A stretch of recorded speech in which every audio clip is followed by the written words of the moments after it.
how's it going, man? What's going on with you? Oh, nothing. Just having a day. I dig it. It's great to catch up with you. It's weird to think the last time we hooked up was in 2019 before everything kind of went into COVID mode and all of that. It's been a long time. Yeah, it feels like longer than that because of It the pandemic. feels like we all age like presidents, right? Yeah, exactly. It's wild. Well, it's so good, man. I'm so happy with this album and catching up with you. It just the artwork, the sound, the whole thing pops. It just has to feel good, huh? Yeah, thanks for saying so. I appreciate that. Yeah, it feels great. Yeah. So let's get into the construction of this album. Um, I'm curious about, you know, what was the idea? It's Dream Dancing, Hot Club KC. How did the idea come about, and how did you assemble the cast? How did it all come together? I mean, I think it was just time to make a record. We'd been gigging a lot and working up a bunch of material that felt solid. Uh, and there's a bench of musicians, like in a sports team. There's like a Yeah. bench of players for this band. And so I just kind of gathered the guys that had been kind of gigging the most with the group and got in there and recorded some tunes and chose the ones we recorded more tunes than that are on the record, but just kind of made an editorial decision on what the flow would be, how the album would best flow, and so chose those tracks and went from there.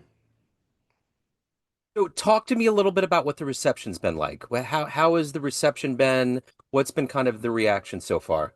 I mean, nobody's told me it sucks. Doesn't mean they don't think that. Right.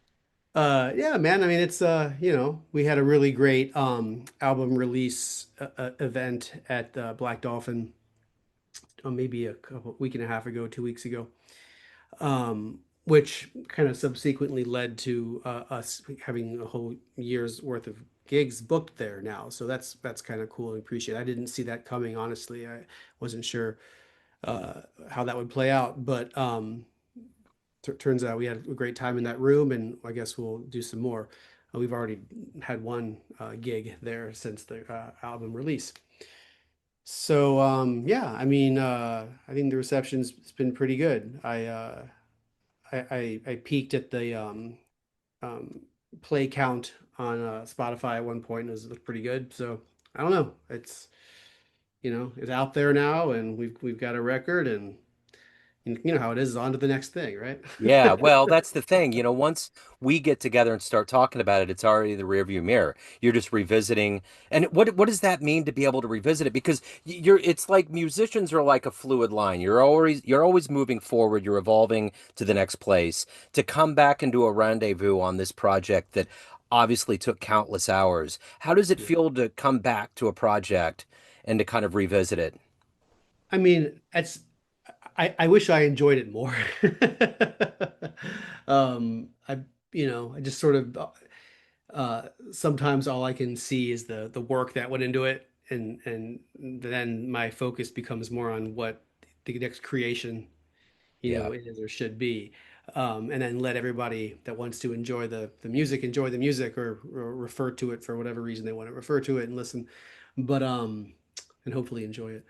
But yeah, I mean, I'm not really. I've never been a big nostalgia person, or like reflection, like go back and look in the past sort of thing. So, I mean, it's interesting, I guess, in some ways, right? Yeah. But it's okay, always looking forward, I think. Yeah. Yeah. The one thing about the groove and the vibe is that it's that gypsy jazz backbone. And when you think about kind of the beginnings of that adulation of that era, it was Django Reinhardt. And it's always persisted. Everybody always gets into it. It's always been refined and become, does that sometimes you ever lean back and think, man, that whole vibe, that whole sound has evolved and splayed out to so many different musicians, and it's so pervasive even in 2025. Yeah, I mean, a lot of musicians have been influenced by Django Reinhardt that you wouldn't think. I mean, Willie Nelson is the first one that comes to mind. He's very overtly, he's not a gypsy jazz musician. Oh, by the way, we can't say gypsy jazz anymore. Oh, I've tried. I've gone back and forth on this, and uh-oh. I'm done being in trouble about it. So it's now called jazz manouche or manouche jazz. No one knows what manouche means, but that's just the way it is. And I'm who am I to blow against the wind? So yeah, you'll catch me because I've said the G word my whole life, but now it's jazz manouche. They win. It's fine. You can't do it. Let alone does anybody have has anyone ever met a manouche Yeah, individual in the world? I mean, but that's not aside. It's not the point. So anyway, Willie Nelson, big disciple of Django. I mean, he's not like a traditional player of that style, but yeah, the whole nylon string. I mean, a lot of the G musicians play nylon string guitars. They also play the manouche guitar, the steel string, but there's a lot of nylon string in that genre. And Willie Nelson took that. Um, I mean, even Jerry Garcia, referring to the other group that I have going on in Shakedown Strings. Jerry Garcia was a huge Django Reinhardt guy. A lot of these players that any serious guitar player kind of has to at some point look at Django Reinhardt. yeah, But yeah, the style of music is um, it'll last forever. It's just a really great way to play jazz on the guitar. I mean, I'm a violin player. It's a really great way to play jazz on the violin. I'm also kind of a guitar player, but that's not why we're here. And so, I mean, as long as there are guitar players who want to play jazz and violin players who want to play jazz, they'll find Django and Stefan Grappelli. yeah. And if they can, go for it. Yeah, for sure. So I love the cover. That's the thing about this. Not only is the sound wonderful, but the cover of the hot air balloon floating over this ethereal kind of backdrop. How did that cover? How did the cover come about? Can you tell what the backdrop is? It looks like it's downtown. I see KCP&L and Yeah, yeah, that's right. It's Kansas City, but and as far as what the graphic artist told me, who by the way is the woman I live with, Katie Hamilton. She's amazing, and so she did the art. She says it's the skyline from the year of both of our births, which is 1978. wow. According to her, it's the 1978 skyline. Could be, sure it does look like it. We Yeah. actually experimented with using the modern day KC skyline with like the, Kauffman Center and the Yeah. pylons and stuff. And it just looked a little too like an advertisement for, like P&L or something, Yeah. come to Kansas City. And just with the title being Dream Dancing and just the sort of surreal-ish, not surreal, but kind of ethereal Yeah. nature of that art, I just thought that we both agreed that the older skyline, the old P&L building, like you mentioned, which I know I used to call the Ghostbusters building when I was a kid because we Yeah. all like had ourselves convinced that like they filmed the movie there, which is funny, like on a building. But kind of gives it away that it's Kansas City when Yeah. that building, and then it's You know what's interesting? I remember Pendergast because he had all of the contracts for that style of concrete, that tan style that we all are like, why is all this tan kind of speckled in here? But he was really into that whole concrete world, and that's what they built the city out of. So yeah, that's when you said that, it's like that's genius to put that in there because now I'm thinking I was born in 72. What did the skyline look like then? yeah, And yeah, just like even my dad, he came here from Long Island, and what he saw the first time he stepped foot here in the 60s, right, it's fascinating how it's grown right. up. The other thing I find interesting about releases now in 2025 is that we're going through these weird political times. People need to have good mood music. They want to feel uplifted. Do you ever think about that? Is that a texture in the backdrop of what you're doing where like whether you're playing live or putting out albums that you're trying to help people kind of get an escape from these very bizarre times we're living through? Yeah, yeah. I don't know if I think explicitly about it often, but I do think about it maybe in terms of like my own role in the world and whatever that means and what I'm doing to help anything. And I think we're all just hopefully kind of living the or in some way what we're kind of meant to be doing, contributing, living, being. and I feel like I'm trying to do my best to contribute, to that. I guess that's true no matter what the, political or social climate is. I mean, certainly we both agree that, a Hot Club KC record or any record, no matter how, it's not going to change a damn thing, really. But yeah, it's in terms of just emotional, uplift and just putting some positivity out there for what it's worth. Yeah, sure. Yeah, I mean, music's always been the thing that makes me feel better and makes the world make sense to me. And so if somebody else can get that at all from that record, then that's fantastic. How much of living through the pandemic has influenced the way that you go about making this album, performing music, living your life as a musician? How much is that has been altered or evolved since living through that? Yeah, I mean, I guess the first thing that comes to mind, well, I should say that the first thing that really comes to mind is not Hot Club KC, but Shakedown Strings, which started after the pandemic. Yeah. That's a different band I play in. It is Grateful Dead music, and that band I think was a direct result of me listening to a bunch of Grateful Dead shows during the pandemic while I was driving an Amazon delivery van through the countryside. I had a full-time Amazon delivery job during this for like 2.5 years during the pandemic when I wasn't gigging. I was Yeah. teaching music on Zoom like this, still doing lessons, but the gigs weren't there, obviously. And so I just kind of on a whim uh, went and applied and got hired to drive an Amazon van. This was, um, uh, let's just say I loved it. It was so freaking great. I mean, especially early on when there was no traffic, no cars, no people out anywhere. And so it was just you and your delivery van. You have these 10-hour days. A lot of man, you load the van yourself in the morning and then you spend the whole day listening to whatever you want to listen to, full length, podcasts or shows or albums, just knocking them out one after the next, front to back with no interruptions other than this sort of delivering and then manual labor out in the sun, in this van, and we had rural routes. We were out in the countryside.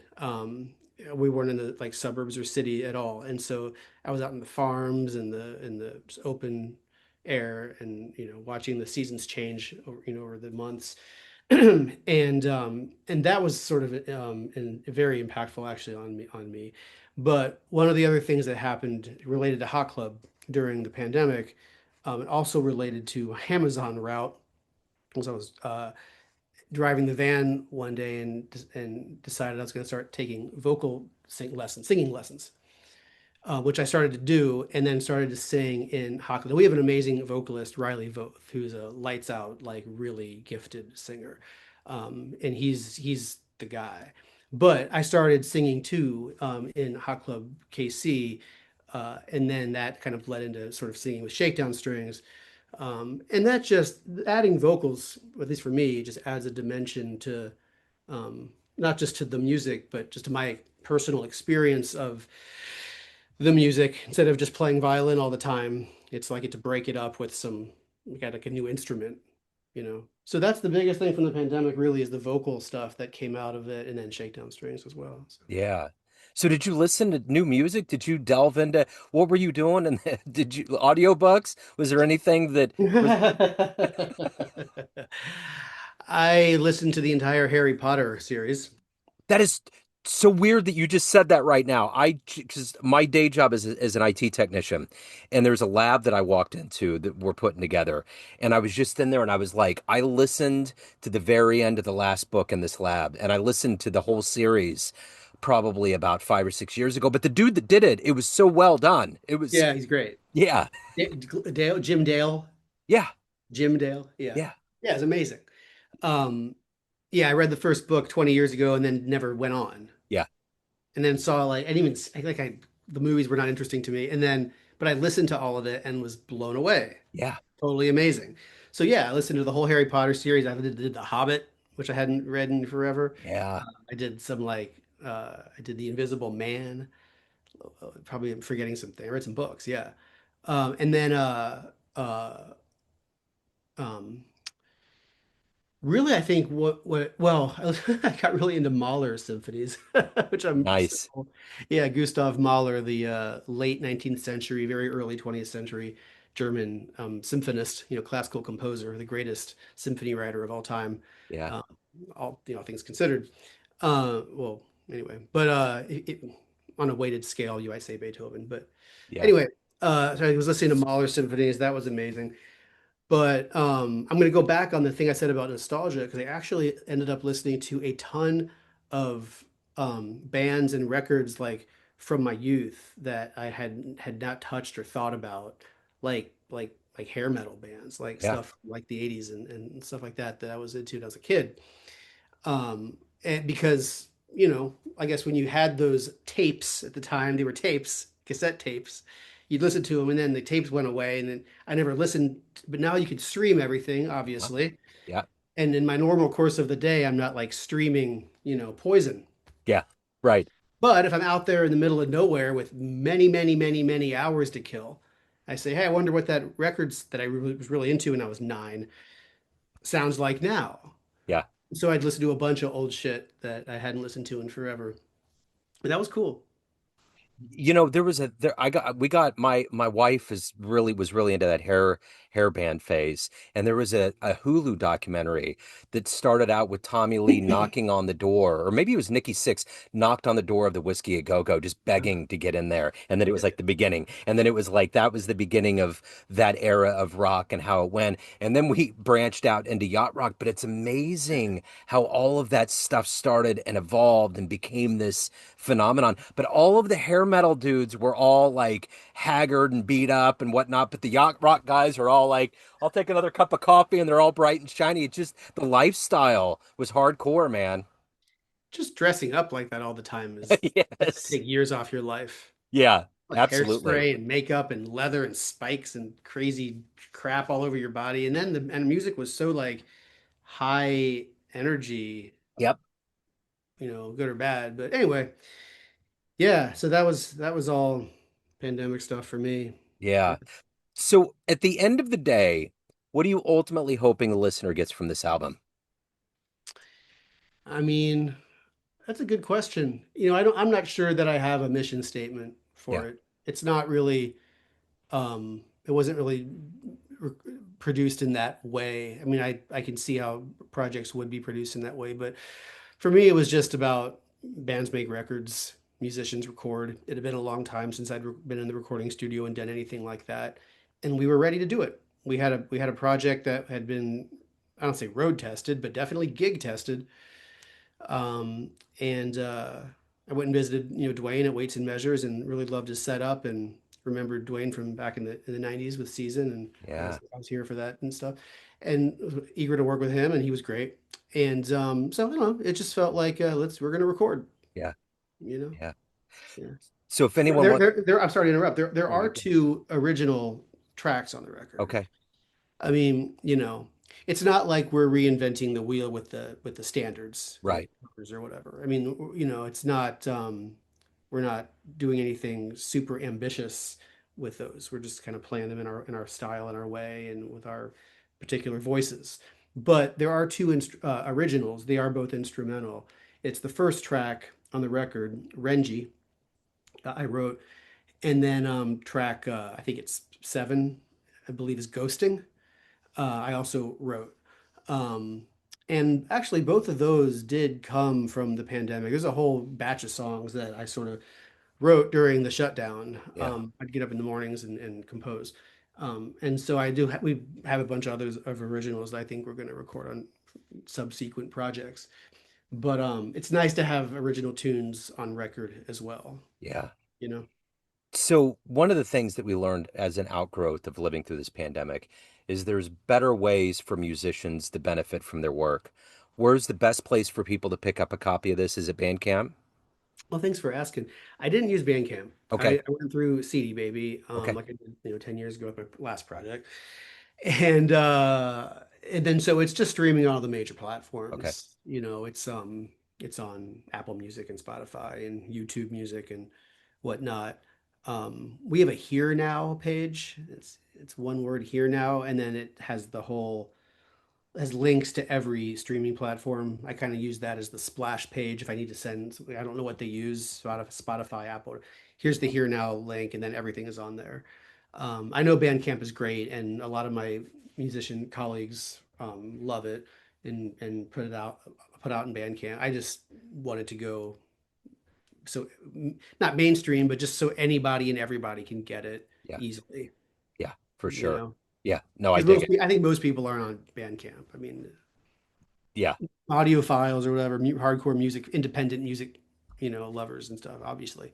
Yeah. But for regular people, you got to go to Spotify and Apple. Yeah. That's what everybody has. So you have like a residency, you say, so to speak, at the Black Dolphin now? Well, it's not a residency. We have like eight or so dates through the calendar year or through October. Okay. Um, so yeah, and they're Thursdays and Fridays, and um, we play at Johnny's Jazz Bar and Grill. Okay. It's not Johnny's Tavern, it's Johnny's Jazz Bar and Grill. They're always connected to B&B movie theaters. Yes. Those are great rooms. The one in Liberty, especially, I like. We play there a lot. And then we play at in Prairie Village at the French Market. Okay. Yes. Um, yeah, and then I do stuff at other venues, not as Hot Club KC. I've started doing more duo gigs with like piano players and things like that. That's really enjoyable for me. So, but yeah, Hot Club is at Johnny's Jazz Bar and Grill, and sometimes Black Dolphin. I have a calendar on my website. It's Okay. got all the public gigs that I have booked for myself and my bands, and Shakedown Strings is on there, and Hot Club, and duo stuff, and some other things too. Right on. Well, I will put all those links on the show notes so everybody can get there. Adam, it's great to catch up in this Yeah, man. brand new era. Great music. I'm looking forward to having it on the show. So thank you, man. I appreciate it. Thanks for reaching out and taking notice and making this call happen, Joe. I Absolutely. appreciate it. Jazz fans, Joe Domino here, the host of the weekly Neon Jazz radio show and regular interview series being produced and distributed from Lee Summit, Missouri. We are very excited to let you know about the second annual Lee Summit Jazz Festival taking place again this summer on June 28th at the Bridge Space, located at 210 Southwest Market Street in downtown Lee Summit. Following the success of the 2024 festival, the lineup will include Lee Summit students, KC Area Youth Jazz, Paganova with Michael Pagan, Horoscope with Stan Kessler, Brad Gregory, Adam Larson, and the Lee Summit Jazz Orchestra. There will also be food trucks and vendors to round out a day of celebration. Early bird tickets are 2 for $30, and all details can be found at lsjazzfest.com. We can't wait to see you there.